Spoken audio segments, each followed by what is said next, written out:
Kamvuga uti mwiriwe mwaramutse bitewe n'aho muherereye, reka nguhe ikaze nanone aho turi ni kuri KGE tuba tugenda turebera amakuru atandukanye. Bamwe bakavuga ati mu Rwanda naho twaba twaje kubona Balthazar Ingonga nayo yamaze kuba yaboneka mu Rwanda. Ushobora kwibaza ati si ibyo uri kubiterwa n'iki? Uko bari kugenda babivuga niko nanjye mba ngenda nyine bivuga, nta kintu mba ngomba kuba mpinduraho. Mu gihe bari kuvuga ibyo ngibyo bakaba bari kubiterwa n'umwe mu basore waje kuba yaboneka i Kanombe. Uyu ni umusore bamwe bari kuvuga ati ntataniye na Balthazar.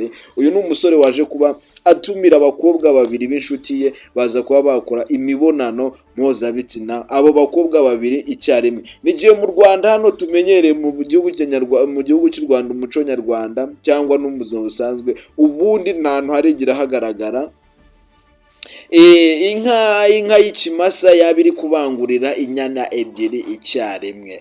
Umuco waje kuba watakara rero. Umwe mu basore yari muri Kanombe aza kuba yahamagara bamwe mu bakobwa b'inshuti ze, niba bari abicuruza nta makuru ajyanye n'ibyo ndagira, ariko nuko yaje kuba bahamagara bose babiri icyarimwe, ubundi aza kuba yakora imibonano mpuzabitsina. Bakuramo akazi kugeza ubwo baje kuba bananirwa gutaha. Bibi bibazo muri ako kanya nibwo biyambaje imbangukiragutabara ambulance, akaba ariyo yaje kuba yabakura aho ngaho iberekeza kwa muganga. Impamvu dutangiranye n'iyi nkuru ni uko hari n'indi nkuru bijya gusa. Hano mu Rwanda kugura indaya byaje kuba icyaha. Ba bantu biboneraga amafaranga akavuga ati aya mafaranga angana uku nuku ndikorera akabyizi ndahamagara umwana ngira uko nigenza, byaje kuba byaba icyaha hano mu gihugu cy'u Rwanda. Ushobora kwibaza ati urabiterwa n'iki? Ndabiterwa n'imwe mu nkuru mfite hano bitewe n'amagambo umuvugizi wa REB yaje kubatangaza. Niho mvuga ati kuba wagura indaya vuga ngo ugiye kwiha akabyiza hano mu gihugu cy'u Rwanda, cyangwa kuba wakishyurira umuntu nawe ugiye kubikora, nibyo byaje kuba bigirwa icyaha gihanwa n'itegeko. Muramenye rero, murarye muri menge, utaza kuba wafungwa ngo waguze indaya ari wowe wizize. Ukaba wakibaza ati se ibyo urabikura he? Ndakubwiriye inkuru ati urwego rw'ubugenzacyaha RIB rwongeye kwibutsa abanyarwanda ko amategeko y'u Rwanda abuza umuntu gutanga amafaranga cyangwa ikindi gihembo agamije gukora imibonano mpuzabitsina n'undi muntu.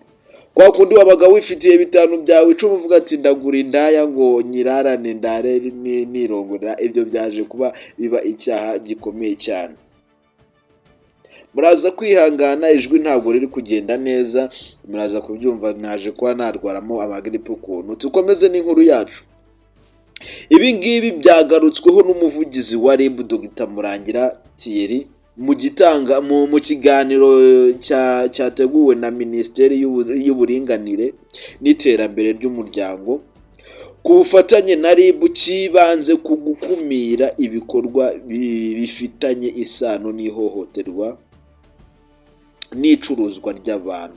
Dr Murangira yasobanuye ko abantu benshi bibwira ko uwakira amafaranga ari we ukora icyaha, gusa nyamara amategeko anareba umuntu utanga ayo mafaranga agamije gukora imibonano mpuzabitsina. Yavuze ko kujya kugura nabyo biri mu bikorwa bihanwa n'amategeko. Basore banjye muri kubyumva neza? Kugura indaya cyaje kuba icyaha. Iki cyaha turagisanga itegeko rihana ibi byaha turaza kugisanga kuri itegeko nimero 51/2028 ryo kuwa 13 Kanama 2018 rirebana no gukumira no guhana icuruzwa ry'abantu n'ishakiranyungu mu bandi. Riteganya ibihano ku muntu wese ushishikariza, ushora cyangwa ushakira inyungu mu bikorwa by'imibonano mpuzabitsina bikorwa hagamijwe amafaranga. Urumva hano iri tegeko rirareba wa muntu uvuga ati njye mfite umwana wanjye, sorry kuba nakoresha iri jambo ariko ni ijambo busanga abajene cyangwa abandi bantu.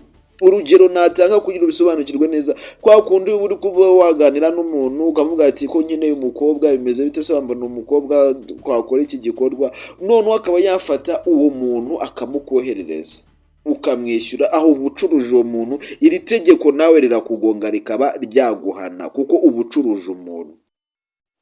Muri iryo tegeko harimo kandi ibikorwa nko gucumbikira abantu hagamijwe ibyo bikorwa, kubyamamaza cyangwa gufasha ababikora byose kwifatwa, gufasha ababikora byose bifatwa nk'ibyaha. Aha ngaha basobanure neza, kwa kundi uba ufite geto yawe, umujene mugenzi wawe akakubwira ati wantiza kuri iyo geto nkagira ibintu nikorera, aha uzaba ukoze icyaha, iri tegeko rizakugonga rizaguhana. Amaroji, iri tegeko rirabareba rigomba kuzabahana.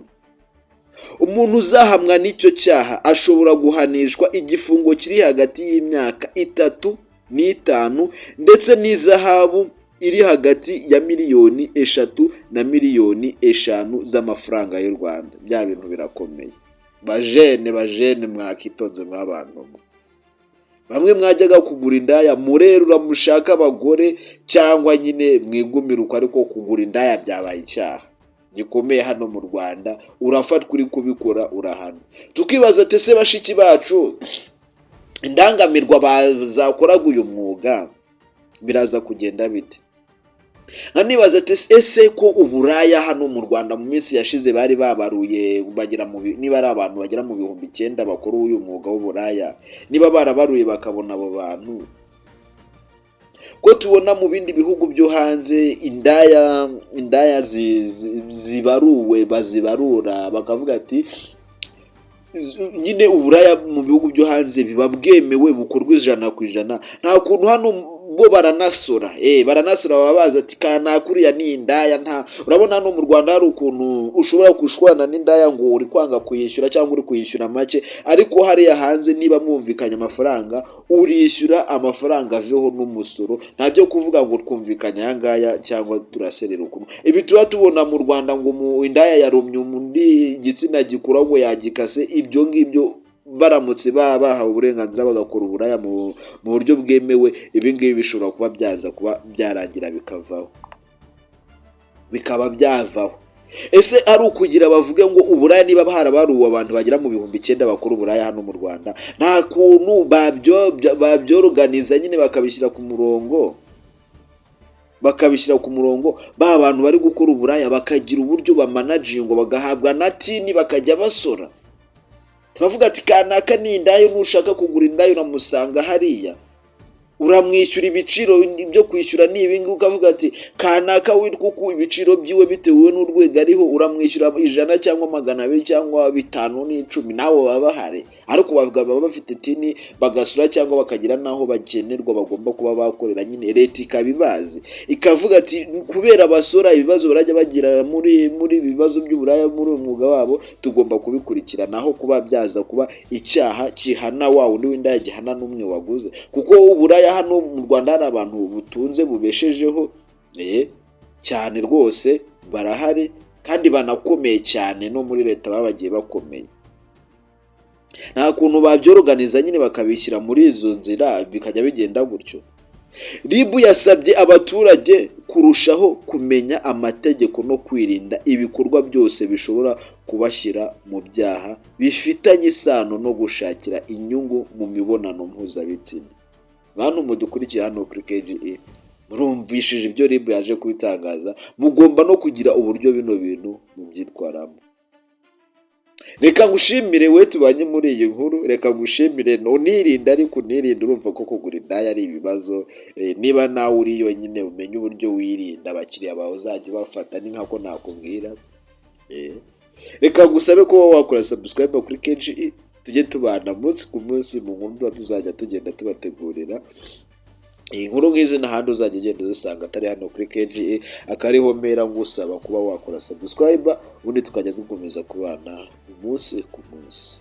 Reka ngushimire wowe ufashe akanya ukaba wareba kino kiganiro, ukaba wagikurikira, gikoreshe ya kuri bagenzi bawe, niba hari n'indaya mugenzi wawe, niba uri kureba iyi video uri indaya, akaba ari n'indaya mugenzi wawe uzi, wayisharinga ikamenya uburyo irajya yirinda hataho batazayigwa gituma iri mu mwuga wayo, ugasanga barayihanye kandi ifite uburyo igomba kubivaho ikabicikaho, cyangwa ikagira ubundi buryo iragiye yiyoganiza nyine kugira ntibize kuba byateza icyago cyangwa ikibazo. Reka ngushimire we tubanye rero, ngusaba nkuko nabivuze cyane kura subscribe, tujye tubana umunsi ku munsi. Imana yo mu ijuru ikomeze ibandindire, ibambere ubugingo n'uburame buhoraho.